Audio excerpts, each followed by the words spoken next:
agriculteurs, l'Amérique du Sud n'est plus l'Eldorado qui se profilait il y a quelques années pour les constructeurs. Ainsi, CNH Industrial révèle que sur le continent sud-américain, ces moissonneuses-batteuses ont perdu un tiers de leurs ventes l'année dernière. Constat similaire pour AGCO, dont les moissonneuses-batteuses ont quant à elles trouvé presque moitié moins d'acheteurs en 2015. Enfin, le constructeur alsacien Kuhn, qui s'en tire avec les honneurs en limitant le recul de son chiffre d'affaires en 2015, avait révélé que l'achat d'un spécialiste de la pulvérisation brésilien avait eu également un impact qualifié de sévère sur son chiffre d'affaires. Claude Passeron, bonjour. Bonjour Jean-Paul. Alors, c'est vrai qu'une des actualités de ce salon, c'est quand même l'achat des terres. 1500 hectares par des Chinois dans le centre de la France, pas très loin de chez vous. Et on peut se demander ce qu'ils vont faire, parce qu'ils ont laissé quand même les agriculteurs en place. Ils ont acheté les terres à un prix très très élevé. Est-ce que ça vous inquiète ? Eh bien, je dirais que d'une part, ça m'inquiète donc en tant qu'agriculteur parce qu'il y a une surenchère sur le prix du... Et est-ce qu'ils ont... Ministre de l'économie aux commandes d'une moissonneuse-batteuse. Il fallait vraiment être au salon de l'agriculture pour voir Emmanuel Macron tester le poste de conduite du New Holland CX 5080. Bon, tout cela, c'est de la com, car il n'a pas souhaité répondre à nos questions. De même que François Hollande, qui a dépensé des sommes considérables dans un service d'ordre, mobilisant des centaines de CRS. Idem pour Stéphane Le Foll et Manuel Valls, qui n'ont pas daigné nous dire un petit mot. C'est dommage. En revanche, nous avons reçu des politiciens de tous bords. Même Nicolas est venu sur notre plateau télé. Nicolas Sarkozy, vous avez entendu ces messages de détresse. L'un des principaux messages porte sur les normes, les contraintes administratives. Vous avez présidé à la destinée de la France. Je crois que vous reconnaissez que vous êtes peut-être allé trop loin en matière de précaution, peut-être avec le Grenelle de l'environnement. Si vous êtes réélu en 2017, quels sont les 2 ou 3 engagements ? Nicolas est venu sur notre... Nous avons reçu des politiciens de tous bords. C'est dommage. En revanche, nous avons reçu des politiciens de tous bords. Même Nicolas est un petit mot. C'est dommage. Un petit mot. Un petit mot. C'est dommage. En revanche, Conséquence. avec l'équipe du film Saint-Amour, Igor, on fait un tabac. Donc il y a une belle moissonneuse. On fait un tabac. On fait un tabac. On fait un tabac. On fait un tabac. On fait un tabac. On fait un tabac. On fait un tabac. Donc il y a une belle moissonneuse batteuse là-bas. Vous l'avez pas celle-là ? Non, elle est balèze, hein. C'est trop pour nous. Nous, on moissonne toujours à la faux. À la faux, ben on met plus longtemps par contre. Hein. Ouais. Mais enfin, c'est une grosse machine ça, avec il y a la climatisation dedans, Le GPS. le GPS. Il faut être les mecs qui se paument dans son champ, faut être con quand même. Hein. Non, d'après ce qu'on m'a expliqué, ça marche avec les satellites. Oui. Hein, le problème, mes enfants, c'est qu'à un moment donné, à force de faire des grosses machines qui avancent toutes seules, on n'aura plus rien à faire, mais c'est ça qui m'inquiète un peu, moi, voyez-vous. Oui. Faudrait qu'on garderait un petit peu de boulot pour nos gamins, parce qu'à un moment donné, ils vont s'appuyer sur la main courante puis regarder les machines faire. Lionel Bugnol, bonjour. Bonjour. Alors, vous êtes commissaire ici à la traite, mais bon, dans le civil, on va dire, ou le reste de l'année, vous êtes enseignant dans l'Aveyron. Alors aujourd'hui, quelles sont les caractéristiques de cette salle de traite? C'est vrai que des salles de traite en ligne comme ça, il ne doit pas y en avoir beaucoup. Non, c'est assez rare, voilà. Donc là, on a 2 lignes de 14 postes, donc ça fait 28 postes. Et la particularité aussi, on a 2 lignes, une ligne bon lait, une ligne mauvais lait, avec 2 fois 6 postes. Alors, autre particularité du salon, c'est le fait qu'il faut être très vigilant sur les pathologies. Mais oui, vous savez, bon, les animaux, là, les éleveurs qui les accompagnent, les animaux, ça leur change leur habitude. Voilà. Donc on est très prudent sur le contrôle qualité du lait. Et là, on a des jeunes stagiaires qui viennent de lycée agricole et qui nous accompagnent dans ces contrôles permanents, matin, midi, soir, nuit, où vous sortez le bon. Et c'est un lait quand même très particulier. Dans ce troupeau, on a quoi? Une race, 2 races, 3 races au maximum. Là, on va en avoir beaucoup plus. Ah ben là, on a toutes les races laitières présentes. Je crois qu'il n'en manque aucune. De temps en temps, on n'avait pas la brune, mais cette année, on crée aussi de brune. Donc on a toutes les races laitières. En tout cas, bravo pour ce boulot. Et c'est un plaisir, c'est une passion. Salut Antonin, bonjour. Bon alors, c'est quoi le soir ici? C'est la fête? Oui, on peut dire ça comme ça, oui. Ouais, mais la journée, il faut quand même bosser. Ah bah oui, oui, c'est possible. Qu'est-ce que vous faites? Je fais la sécurité bovine. Alors, qu'est-ce qui vous a le plus marqué sur ce salon? Bah, l'ambiance familiale le soir et puis Les dictateurs, allez, le mieux que Oui, c'est ça en clair. le Ça, ça vous a les marqué? dictateurs, allez, le et d'honneur pour M. Hollande avec tous les agriculteurs en noir, ça marque. Parce que c'est vrai que ça monte sur fond de crise. La Marty. La Marty, hein. Bonsoir. Ah. Au revoir. Qui en partie mettait en place cette installation. Combien de temps il faut pour mettre en place une salle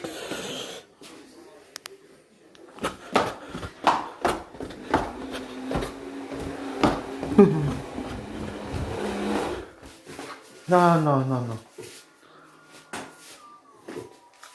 Non, non, non.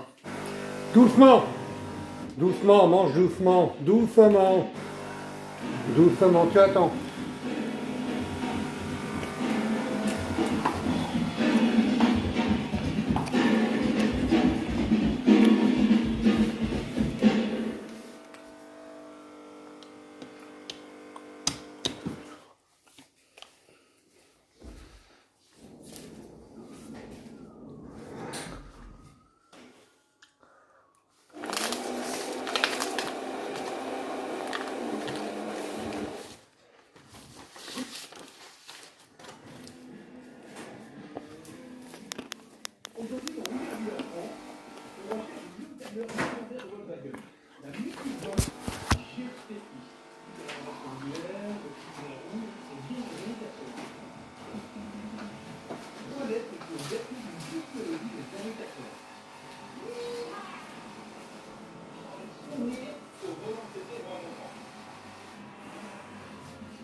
Et même si cette sportive n'a rien perdu de son fanage sur le capot, les amis ne l'ont pas fait que lui. Bon, par contre, elle a pris des... C'est bon? C'est bon? Oui ou non? 3, 4, 5... Oui, c'est bon. Je m'appelle Thierry, je repère dans une voiture dont je sens un vrai potentiel. C'est vraiment une belle affaire. Allez, je pense que j'aurais du mal à en trouver dans un meilleur état pour moi. Aurélien, lui, est un chirurgien de la mécanique et aucun modèle de vie.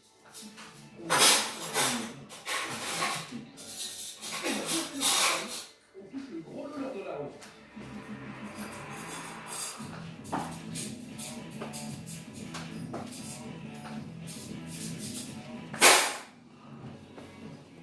Sortie en 1974, la Golf est aujourd'hui la troisième voiture la plus cotée au monde, avec 34 millions d'exemplaires. Fort de ses succès planétaires, le constructeur allemand est très riche d'inventer de segments de voitures compacts avec la mythique Golf GTI en 1967. Sa philosophie, démocratiser la sportive sans sacrifier le confort. Destinée par l'italien du diable, la Golf GTI propose un look reconnaissable entre nous avec un fil rouge et son logo GTI bien visible sur la caméra. Elle est gratuite et ça se voit. Cette sportive compacte fait la joie de tous les amateurs à faire des choses plus pour sa taille de 108 chevaux. Et malgré ces nombreuses évolutions au fil des décennies, ce qu'on aura à définitivement marqué au fer rouge à la fin des années 80 jusqu'au modèle.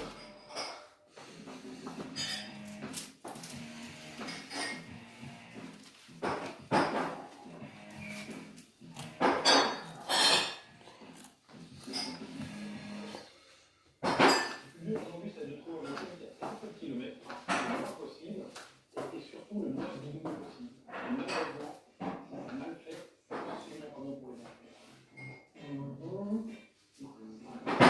Les premières générations de Golf GTI sont hors de prix. Je change donc mon fusil d'épaule.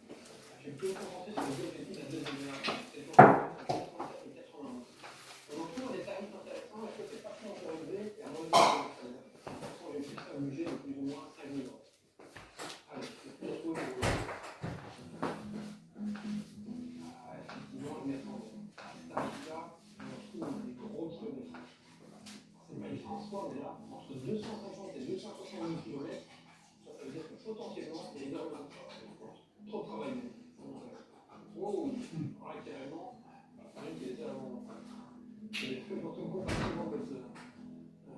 Aux oubliettes. Peut-être que je tiens des choses. Le niveau kilométrage, on est pas mal. Il y a 158 000 km. Ça peut nous offrir vraiment bien. La carrosserie,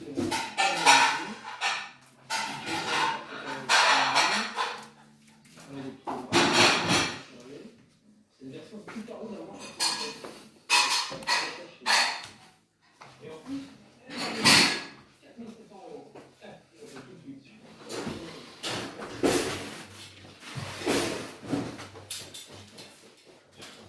Bonjour. Bonjour.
concurrence qui fait beaucoup sur ces voitures. Bon, déjà, c'est le premier mois, ça c'est très important.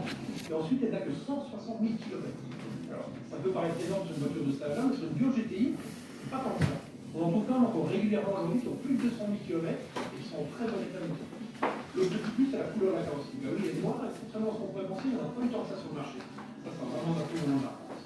Bon, maintenant, on va quand même pas se mentir. J'ai surtout hâte de l'essayer. Parce que quand même une Golf GTI, une Golf GTI, on l'achète pourquoi? Pour son moteur, forcément. Et de ce côté-là, il faut vraiment qu'elle soit accrochée. Si on a moins de problèmes mécaniques, et notamment à l'injection, bah, malheureusement, on va faire que très vite se transformer en cauchemar.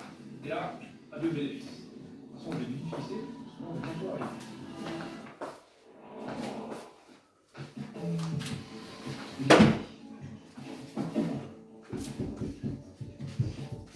GTI, petit cadran rectangulaire, le petit rouge, on est bien